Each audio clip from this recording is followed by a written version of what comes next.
news coming out of the global EV, AV, and mobility sectors. What Lay and I discussed today is based on our opinions and should not be taken as investment advice.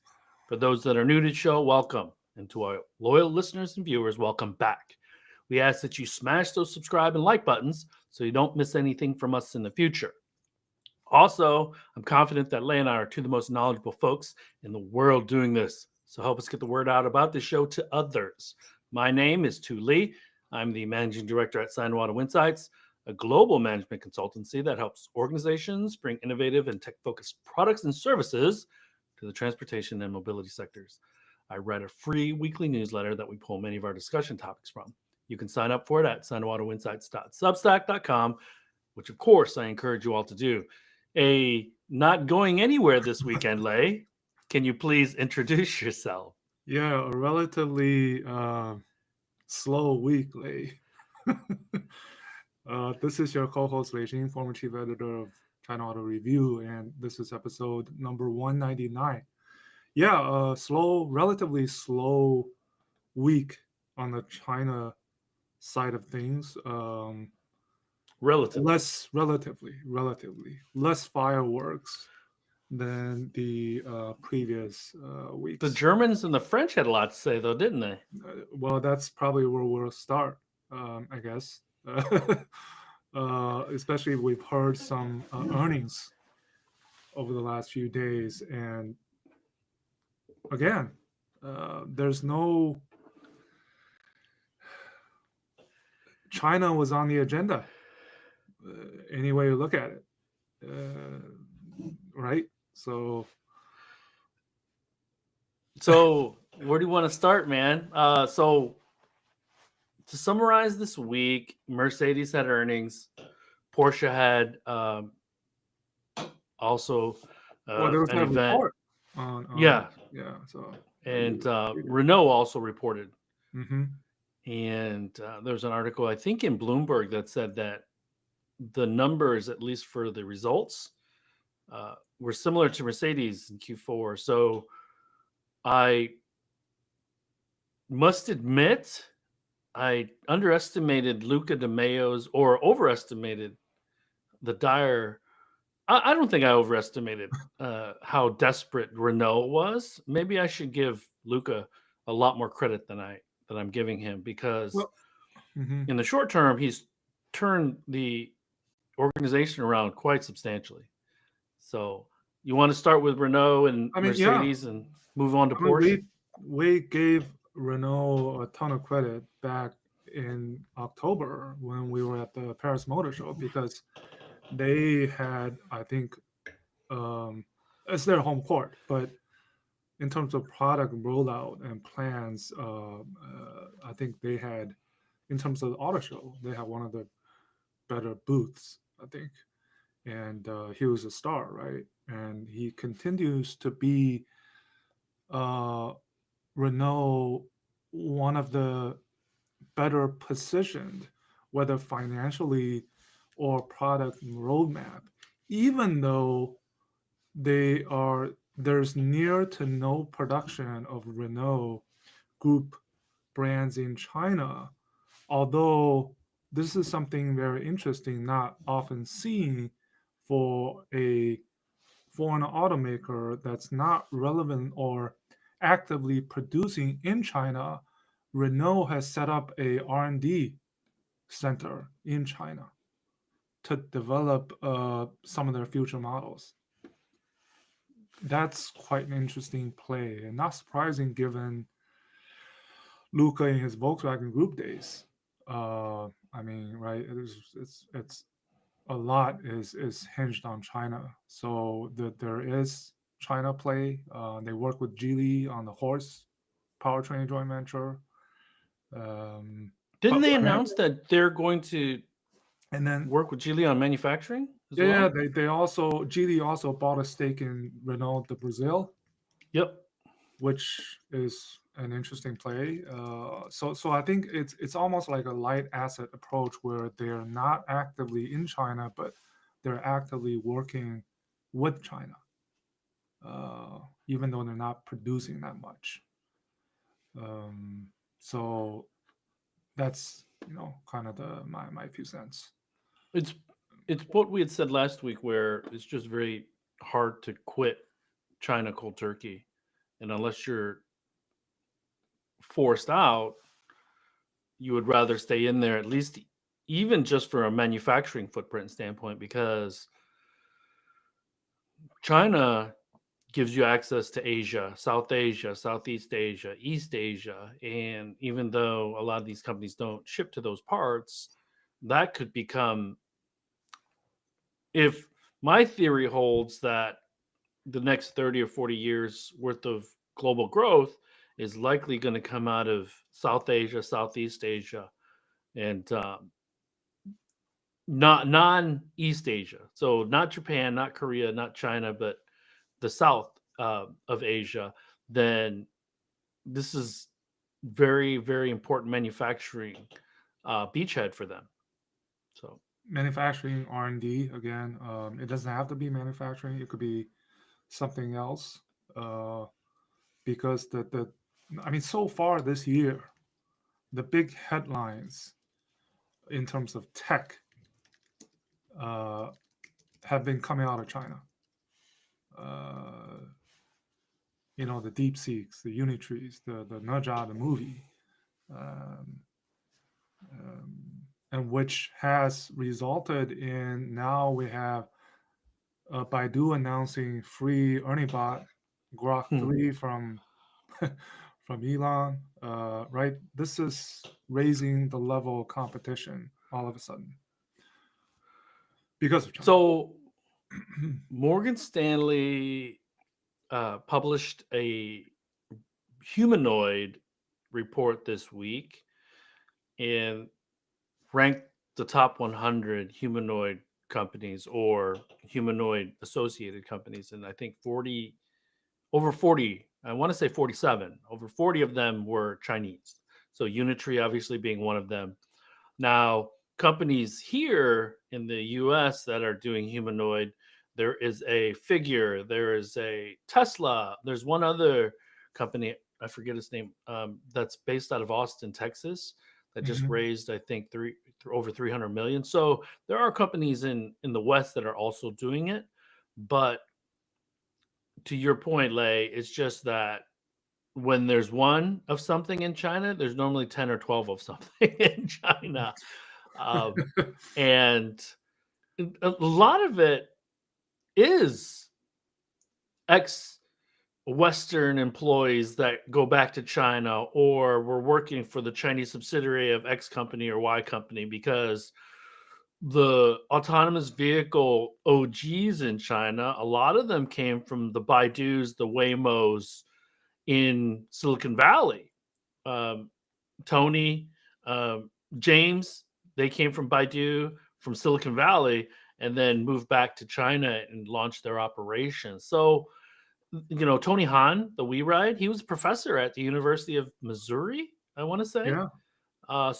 And they recently got investment from NVIDIA, and their stock took off that day. Yeah, you saw that, huh? Yeah. So it went from a couple $1 billion company to an $11 billion company. I think settled in at around 8 or 9.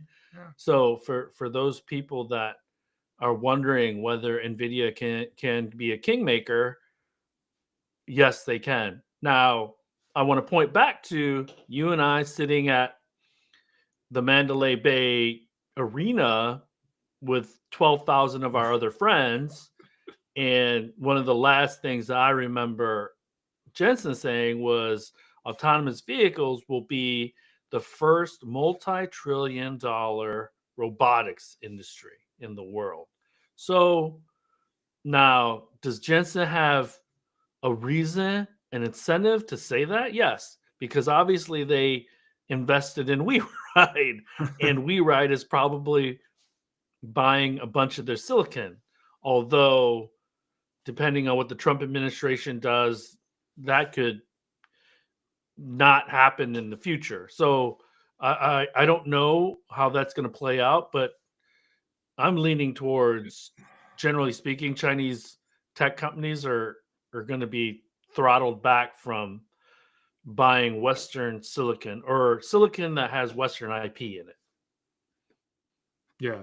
And actually, speaking of slow, well, it wasn't that slow. I mean, in the AV front, I think we heard a lot of news recently. I think Baidu in their earnings said they're now 100% driverless operation of robotaxis in China. Pretty significant. 11 million rides so far.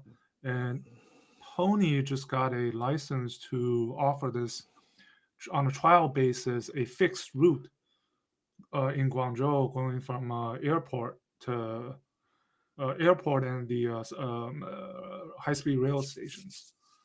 I think they're the only one so far to get it.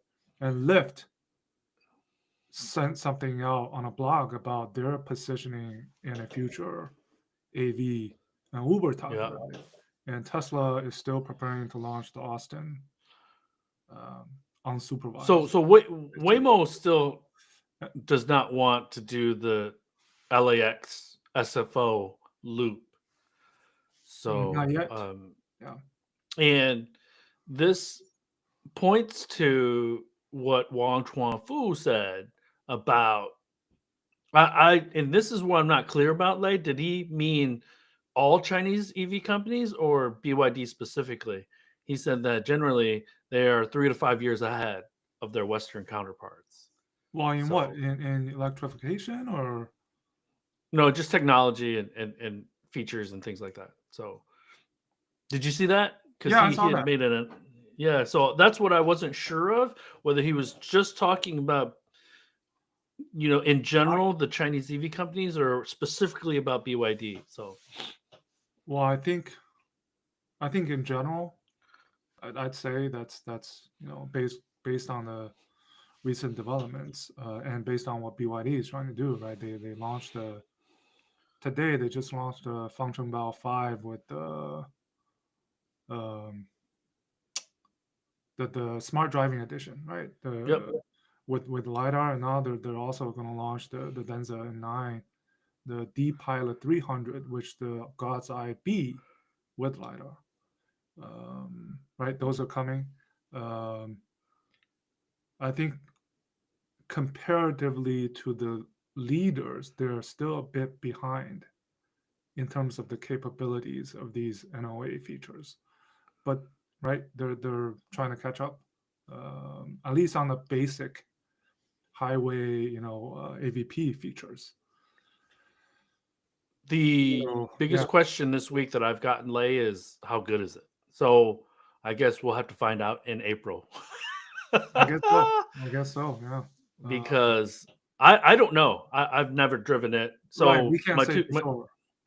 my two goals, Huawei and BYD system when we're back in April for the show. So we talked about Renault, but I think so. Robin Lee also said this was the year of the autonomous vehicle, right? Because he was in the Middle East a couple of weeks ago for a conference, and I think what we're going to see is Baidu really try to penetrate the Middle East in a big way. And also, I spoken with a friend who went to Wuhan and got a ride in the RT6 from Yeah, the there's Apollo 6th RT6 gen robotaxi. Yeah. that I believe is contract manufactured by JAC, if I'm not mistaken. I think it might be JMC. JMC, sorry, JMC. JMC. Yeah. And so he said that the front seat is available and there's 2 back seats. So we've never been able to sit in the front seat of a robotaxi, but it seems that that's possible now. And I think that there will be a lot of foreign media at the Shanghai Auto Show that'll want to try this out. Now, I've just been told that I think foreigners can download the app, but does that mean that you still need a local Chinese number? I believe that's the case. So It could Yeah, we'll it see could whether. still not be as available as it needs to be in order to show it off to the entire world while they're in Shanghai. Yeah, or you have special access or something. But I think for me, I had to use my wife's identity card. Oh, no, so Okay. that's what I asked Yeah, specifically. I asked, yeah, and yeah, they were like, "I think you can now yeah. be a foreign passport holder," That's but good. Yeah, I didn't follow that up with, "Do I need a Chinese phone?" I mean, I'm not you and I aren't concerned about the Chinese phone number thing, no. but if you need a Chinese phone number, then most of the foreigners still don't have that. So, but what are your thoughts? Because you still go to quite a few of the Mercedes technology Yeah, events. So, I've been to quite a few of their events, including this annual results conference back in the days when Zecha was CEO. So yeah, what was your question? well, what are so they basically said their margins are going to take their margins So have shrunk. They're going to continue to shrink next year, and looks like they're going to launch a baby G wagon. But what overall, what were your thoughts on their earnings? no, I think the earnings, the really, this is the first time I've seen all three of their top execs, CEO, CTO, CFO, spent considerable amount of time talking about the Chinese market and saying China is their second home.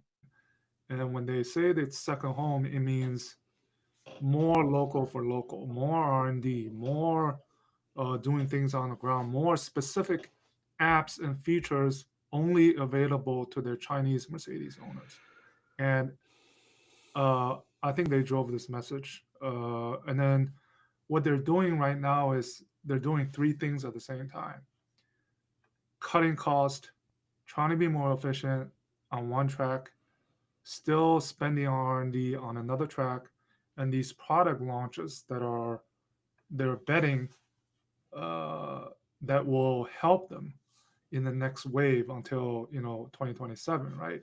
The CLA is their biggest model this year because it launches globally and localized production in China, and CLA will have specific Chinese developed features only available in China. And supposedly they'll try to catch up with the level 2 plus plus. And they talked about point to point driving being available. So that's interesting to watch because certainly they want to catch up on that department because that's one of the um, biggest competitive arenas in the smart EV market. And it was interesting to see the CTO Marcus Schaefer. He had a slide up and with the word Juan, and he talked about what that Juan meant. So yeah. So but Remind the folks what Juan means.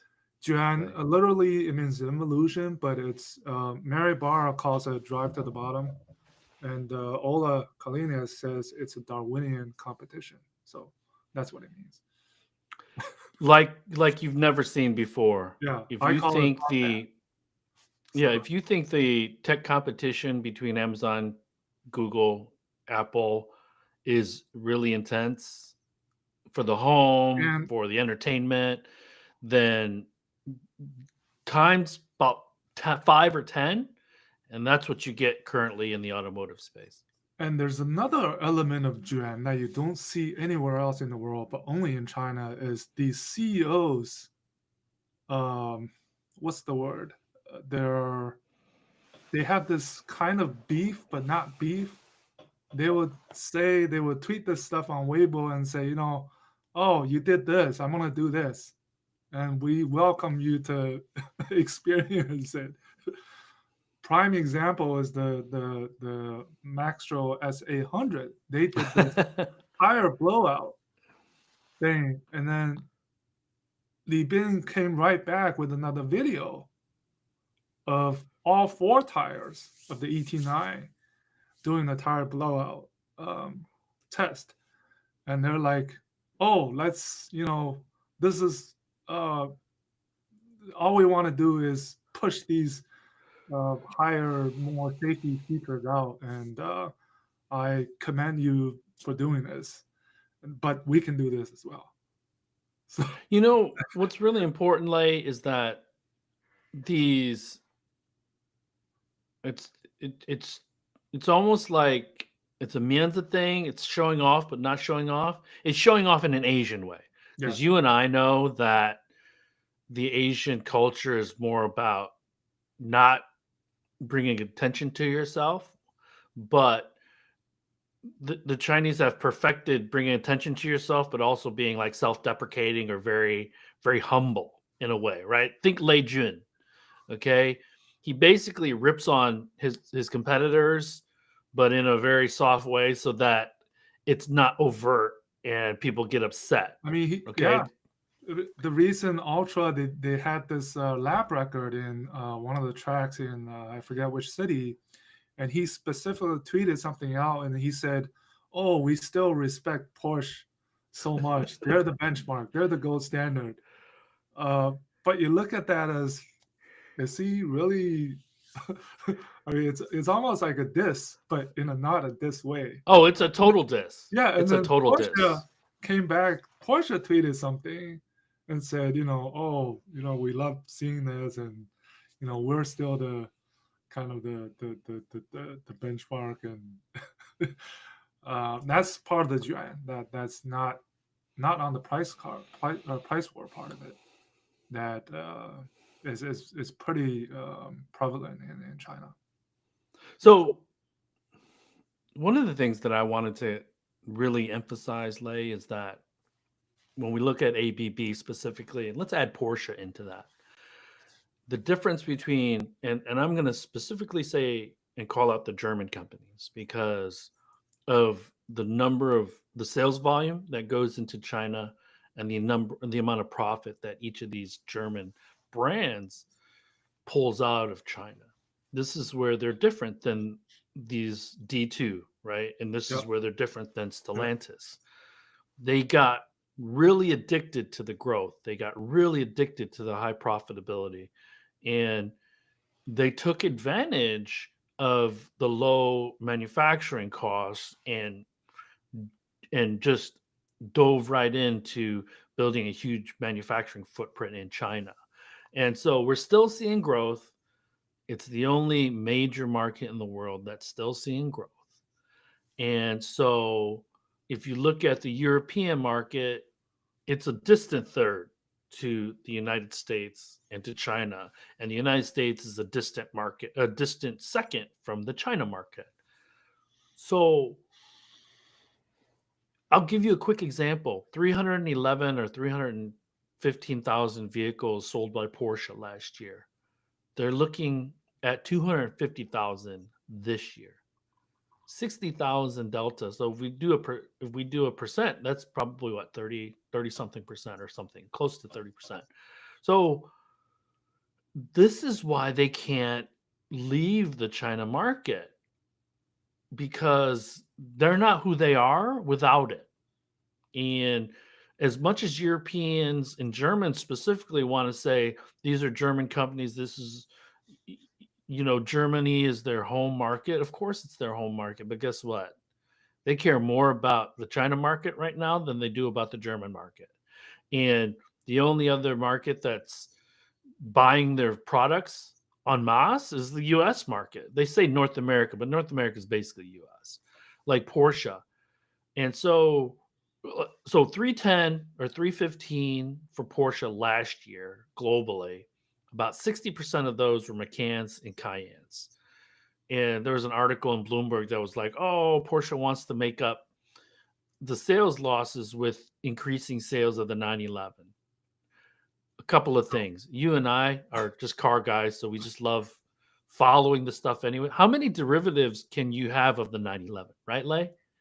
Like, they have so many different GT2, GT3, RS. And so one of the reasons the 911 is so desired by men like us around the world who are car guys is because it is very limited. if there's a flavor for everybody on the 911, does it carry the same cachet? It doesn't. Mm. So if you try to increase volumes on the 911 to make up for the losses of the Macan and Cayenne sales, you're shooting yourself in the foot long term. And so they're going to try to dump more 911s into the U.S. market to keep their profitability up because the Macan EV isn't doing well. The Cayenne is supposed to come out, but again, uh, it won't make up the U.S. market gains won't make up for the losses in China just because, No, yeah. like Germany, the U.S. market is very mature, and so you might get a couple of percentage points increase in sales through more products, through some types of promotion, but you're not going to get the bang for your buck like you do out of the China market. And so this is where this panic is setting in. But I think for the German premiums, the Porsches and Mercedes, their priority is definitely not growing sales in terms of the Chinese market. Their priority is, finding a so let's say bottom. for a Porsche, this year they're probably going to be under 50,000 units in China. Last year was around 60,000, so this year most likely under 50,000. So 50,000 out of 250,000, you said that's 20% of the market of the global sales, right? Significantly lower than what was before, like a third, right? Yep. And what they are trying to do, same as Mercedes, is cut costs, and that entails right sizing the dealership footprint. Right, Porsche is reducing their dealership from 140 to 100 by the end of this year. Mercedes, they want to cut 10% in cost globally and in the China joint venture. They want to cut the variable production cost. They want to cut the fixed production costs by 20%. They want to right size their dealership footprint in China because they have that double digit return on sales metric that they want to achieve. So that's I think their priorities different. Whereas I was looking at the January end user sales rankings by brand. Guess who was the number one brand in January? I'll give you a hint. It's not BYD. It's a German brand. It was a German brand. Who else can it be? Yeah. It's Volkswagen. They Yeah. were back at the number one rankings in terms of brand in passenger vehicle sales after 11 months. Guess what? The Passat sells for 150,000 RMB, lowest.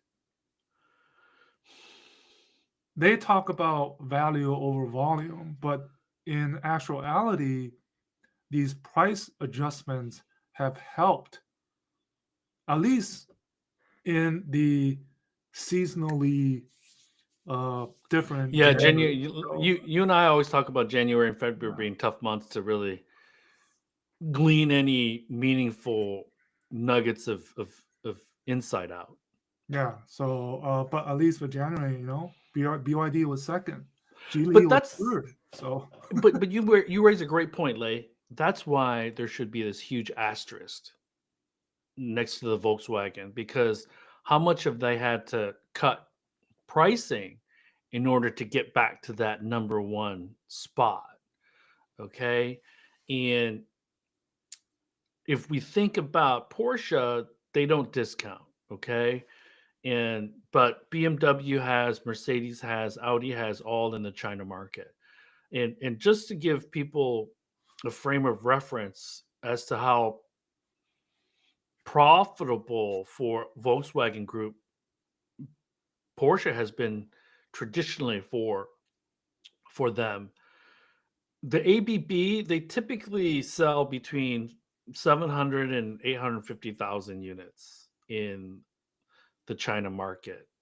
Global sales are a little bit over 3 million units for each one of them. And it's normally between The delta between the three brands, global sales annually, is probably 200, 300,000 units. Mercedes always normally ends up number one, BMW number two, Audi number three. And so the reason I bring all this up is because just 4 or 5 years ago, Lei, we were talking about Porsche building a factory in China because their sales were growing. You were near And now 100,000 they're, units. Yeah. yeah, so how things change so quickly. And I have to point to my newsletter, and literally I press send on the newsletter, and an hour or two later I get 4 or 5 messages. Hey man, that was a pretty harsh takedown of Porsche that you had in your newsletter. And I just read one of the Bloomberg articles or one of the Reuters articles about, and it specifically said, and you had tweeted about it too.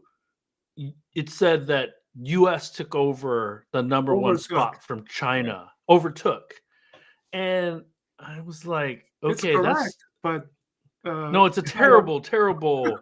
It's a misleading description, because for those that don't know, Porsche could do no wrong up until 2022 well, in the China market.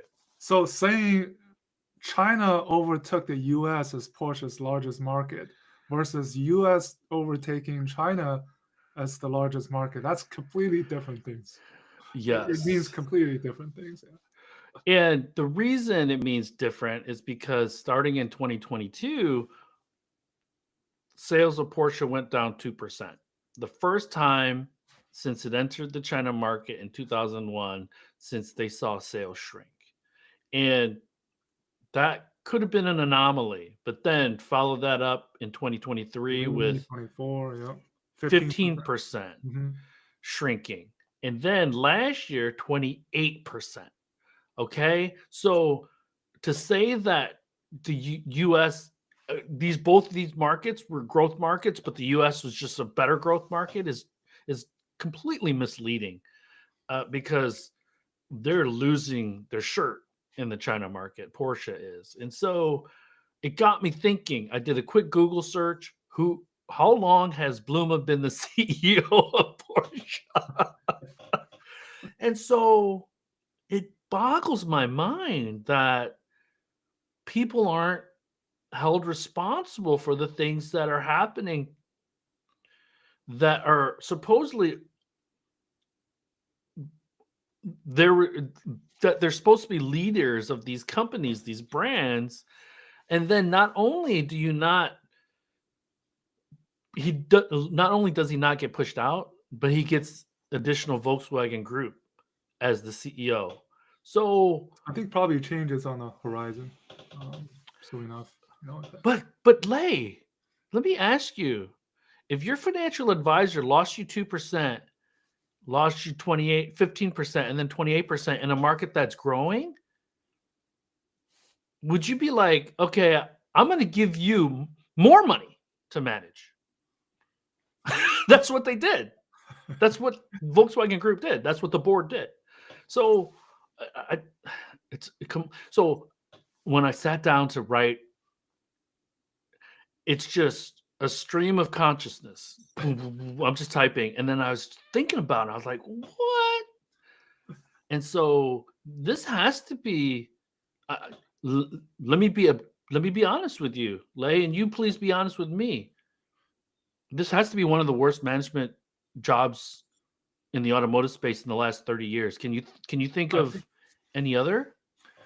I think the minute that Bluma became the dual CEO, it had scrutiny written all over it until this moment, right? And the performance of the last few years have shown that something needed to be changed, and it hasn't, at least from a management perspective. And there were some changes, right, recently. Well, they forced the CFO, or they're forcing the CFO out, and they're the marketing guy. Yeah. So, and there's been a couple of CEO changes in China already in the past couple of years. So you know what's concerning about Porsche, Lei, though, is that it if the Macan EV doesn't resonate in the China market, fine, so be it. But it doesn't resonate anywhere else either. So, however they engineered it, however they marketed it, didn't work. So their strategy, their approach to products is not a winning strategy anywhere in the world when it comes to electrification. Yeah, also Mercedes is pretty good example. A couple of years ago, they were talking about 2030 being the year where, well, their fine print is full electric in where market conditions allow.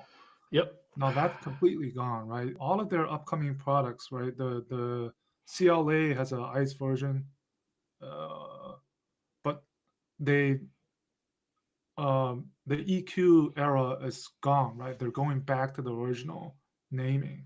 So the EQC now is the next generation GLC BEV, right? The C class will be the C class BEV. It's not the EQE or the you know the naming convention, and they no longer talk about these targets. And their XEV share has gone down, but they're also betting on these upcoming EVs. Half-heartedly. Yeah. I would say they're half-heartedly betting on them. So and They to me, they're trying to mitigate risk as opposed to they're trying to not lose the game as opposed to win. Now, I understand their situation in China because I don't think they've all feel very comfortable that they found a floor from a sales shrinking standpoint. I get that. But in a digital world, Lei, you and I know this, man. Waffling is not going to help. You got to be decisive. Even if you make mistakes, minimize that and then course correct along the way. You know how complex these manufacturing facilities are going to be when suppliers are shipping cells, battery cells, they're shipping powertrains, they're shipping hybrid engines. It's not going to be very easy for them to do this stuff. And I know we talked about Mercedes, Audi, Tesla. They all have, China for China R&D centers and things like that. But where has all that knowledge been when they were winning? They should have tons of data that they can I'm sure they look do. at. And so to me, with the Germans specifically, it's about control. Can they give up some of that control in order to move faster, in order to change the culture? And the fact of the matter is, people get replaced, people get fired, but their backfills are people with 30 years with the same company. And so, Leia, if you and I go to the same school, there's a good chance that you and I are, from an engineering standpoint, from a finance standpoint, are going to think pretty similarly because we're taught the same things. If you're a 30-year veteran of Porsche and you're replacing Bluma, are you really going to bring new ideas, new ways of thinking and moving faster? I just find it really hard to digest all this stuff. But anyways, I was a little spicy on Porsche. Okay, I saw the peppers. Yeah. So because that's the thing. People were like, "Whoa, dude!" I was like, first of all, I was like, "Awesome, man! People are reading the newsletter." Second of all, it was like, I didn't sit down and say, "Okay, I got to rip on Porsche in a big way in this newsletter." It just kind of, like I said, stream of consciousness. Like, man, if I had 3 losing seasons, if you're in the NFL, Lei, you had 3 losing seasons, that coach would be gone. Yep. So, and it's not like the first season was the worst. The first season was like respectable still. So yeah. So that's why. And yeah, I just it, it just makes it seem like so they acknowledge that management was terrible because they're getting rid of the CFO and they're getting rid of the sales guy. So that's Bluma basically throwing people under the bus. Yeah. Anyways, anything else you want to talk about?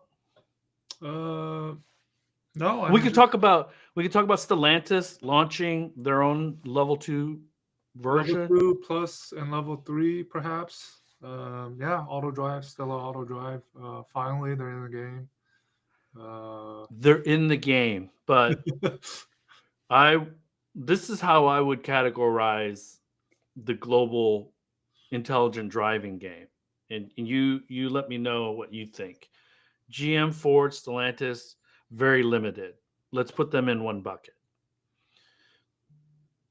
The Chinese EV makers, Li Auto, NIO, XPeng, Hema, Xiaomi, Great Wall to a lesser extent, but Great Wall has Hamo. and their new smart driving editions using our good friend from Deep Route. Oh yeah, okay. Yeah. So I don't. I don't. put Great Wall Motor and BYD in the same bucket. Okay, I'm not that familiar with the Great Wall, although we have ridden in deep routes, so I guess we could say we are a bit familiar with that. And then Baidu. So the robo-taxi companies, they're kind of a little bit all over the place because some of them have partnered with OEMs, like a Deep Route. And so let's say NIO, Li Auto, XPeng, Xiaomi to a lesser extent, they're all in a bucket. Okay.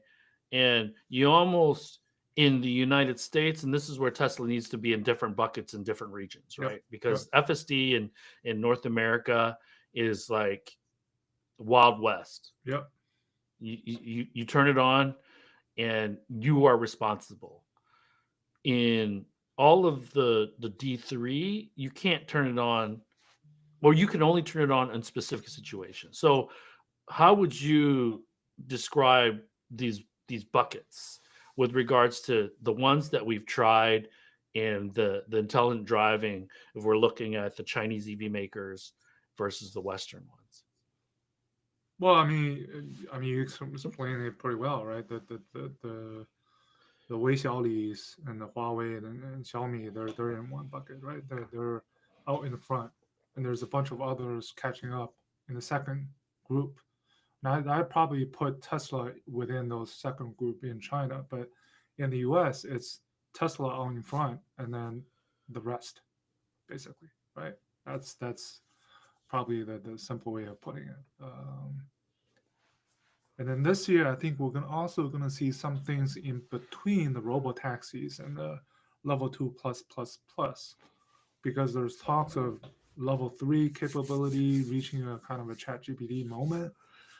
He Xiaopeng was talking about it. Aurora likely running pilots in Texas. Yeah. So, and out into the future, there's also talk about, I mean, that's what Tesla is trying to do, this personal AV with level 4 capabilities, right? So. And then on X, I've seen quite a number of Zoox videos advertising their service in Las Vegas, although I don't believe we can use it. I don't think we can call it as no, not yet, regular people, which is a little bit weird that you would market it and then not have it available, but whatever. So let me check my newsletter before. Yeah, other than that, it's a quite significant meeting between Xi and the private entrepreneurs that made headlines. Wang Chuanfu, Lei Jun, the CEO of Unitree, Ren Zhengfei, the founder of Huawei, right in the center, right where they seat is very meticulously planned, right? Who sits and it's important. It's important. I think some people were asking me, they would send me a link to kind of the seating chart, and say, does this really matter? And I was like, yes, it does. Oh, very much. The interface is not in the middle for no reason. Well, think Jack Ma being part of that group. Exactly. So you can say that he's back in the club. He was put in a box for a number of years, Yeah. So he's done everything he's needed to kind of be part of that main group of. And then we saw the DeepSeek CEO or founder was part of that group. Yep. And so, yeah, but the message is also very important. He said, we need you effectively. Xi Jinping said, we need you. We need tech leaders to kind of lead. But,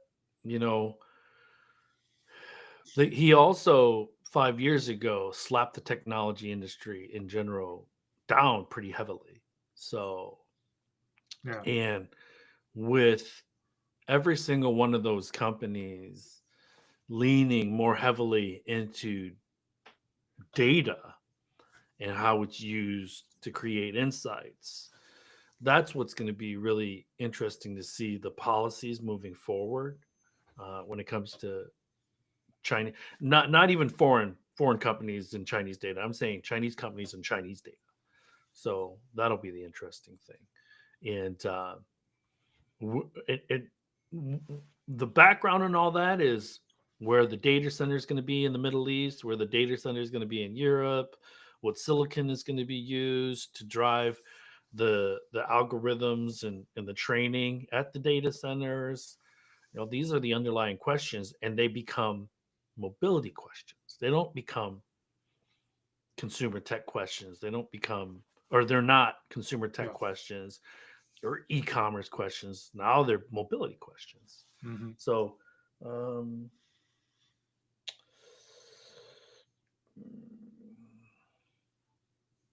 I don't have anything else. So let me jump to the questions. I know Zane has quite a few. Do you think the emergence of new car brands is a positive thing? I think he lives in the Middle East, so will the U.S. allow the Middle East to become a China car market? So, Zane, I think that competition is generally very good for the consumer because it drives down prices and increases innovation. But I'm a little bit torn because if there were a number of Chinese EV makers in the United States right now, I think that it would put the D3 behind the 8 ball when it comes to their capabilities to design, engineer, and manufacture electric vehicles. So the first question, there's both things going on at the same time. There's brand consolidation vis-a-vis Zeekr and Lynk & Co. While there's still new brands coming out. The most recent example could be the Shangjie, which is reportedly SAIC just signed a deal with Huawei. It hasn't been confirmed. I read it that it could be one of those Huawei Inside type of cooperation, not the HEMA type. So remains to be seen, but that's both going on at the same time. But in the Middle East, I think it's definitely going to be a China EV and AV. And AV region. WeRide and Uber, right? That's a good example. And you look at every company that Huawei is partnering with, Huawei could become the official intelligent driving system for a number of Chinese brands in China specifically. Yeah, so BYD, I mean, the BYD, they have, was it the Function Bell 5 or I think it was the Function Bell 5 that offers both the Qianquan, the Huawei Qianquan ADS, as well as their own God's Eye C or B, so. And what's important to note about a BYD and Huawei kind of collaboration is that I'm certain Wang Chuanfu is not super comfortable with those types of cooperations because Huawei is number one super opinionated and a large player, and BYD is not used to being equal with anyone. So whether that actually blossoms into anything significant remains to be seen.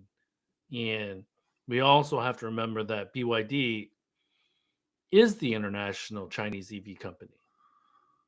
Uh, so when it comes to installing hardware and software from Chinese technology players, it it might be okay today, but as you and I have seen with the Trump administration, things can change very quickly, and Trump could bully some countries into,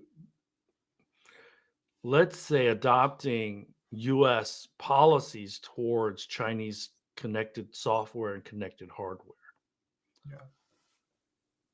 I'm not saying they will. I'm not saying the Trump administration will, but I I wouldn't put it past them. Let's just say that. And it looks like Bill Ford, he's hinted that of a positive discussion with Trump about hearing what the U.S. automakers their stance.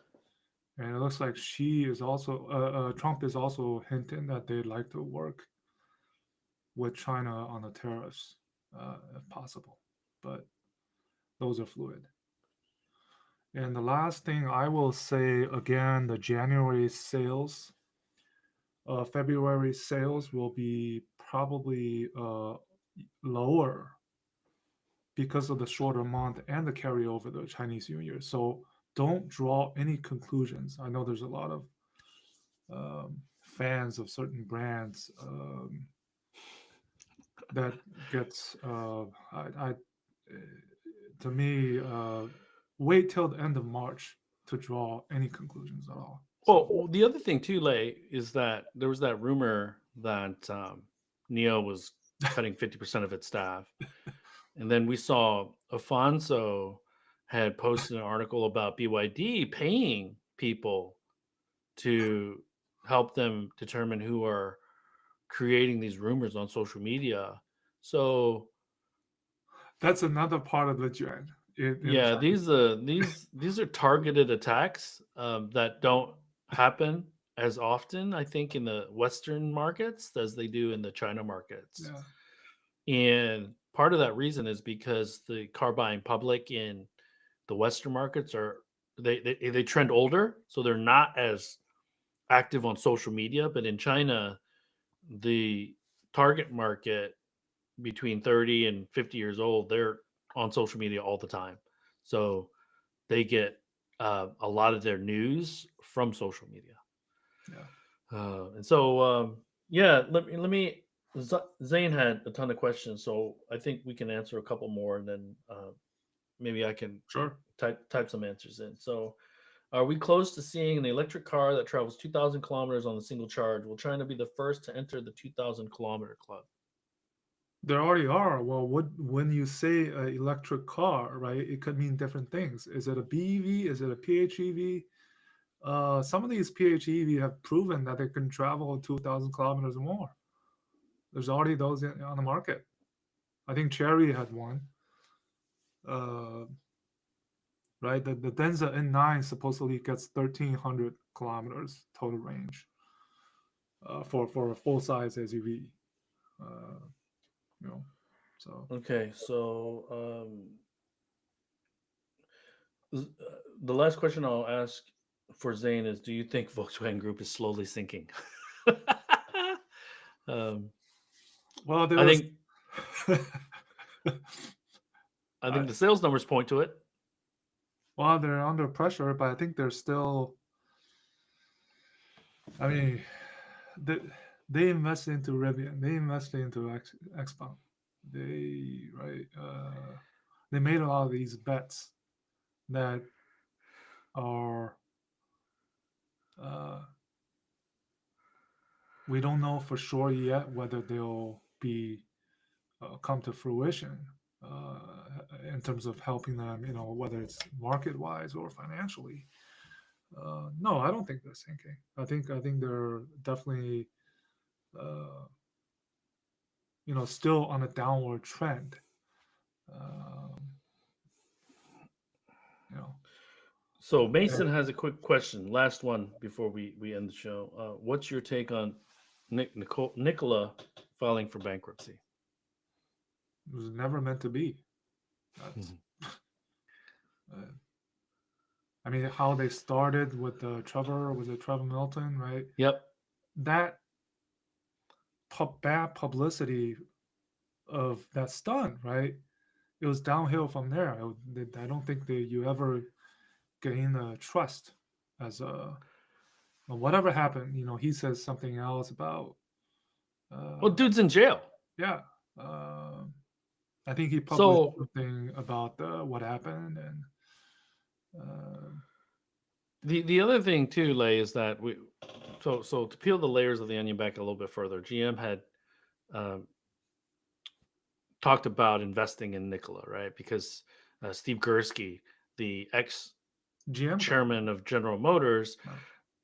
launched like an investment SPAC firm that had taken control of Nikola, and Mary almost got a ton of egg on her face because she trusted him, and basically the the company was a scam at that point in time, right? Because they were thinking hydrogen, and then they started doing battery uh, vehicles, and then Steve, and you remember a woman named Mary Chan? She worked at Mhm, General Motors. She was the OnStar, I think, mhm. person. So like 2 or 3 ex GM management came along with Steve Gursky to do this Vecto IQ, and so they became managers of Nikola, trying to get further investment, trying to get uh, more.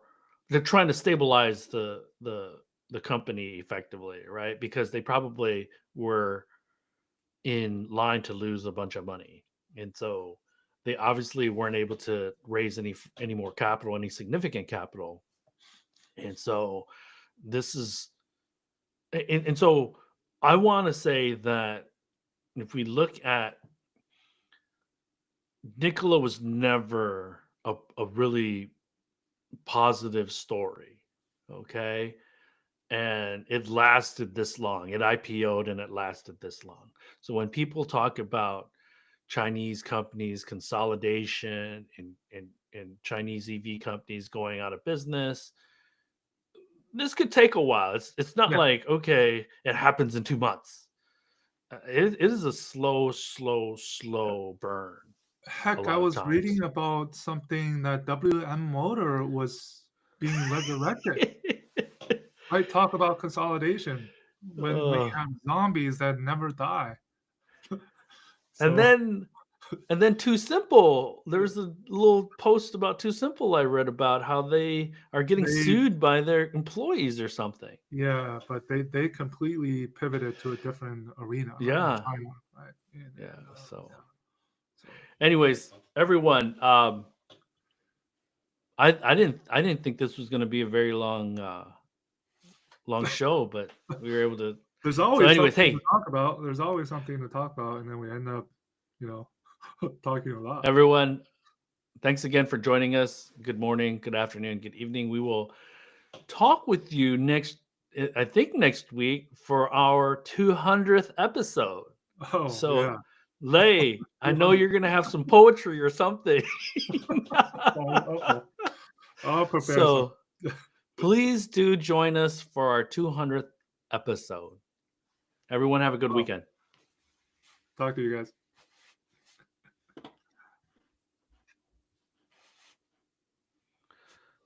It's still live. Oh, Okay, okay. just turn it off.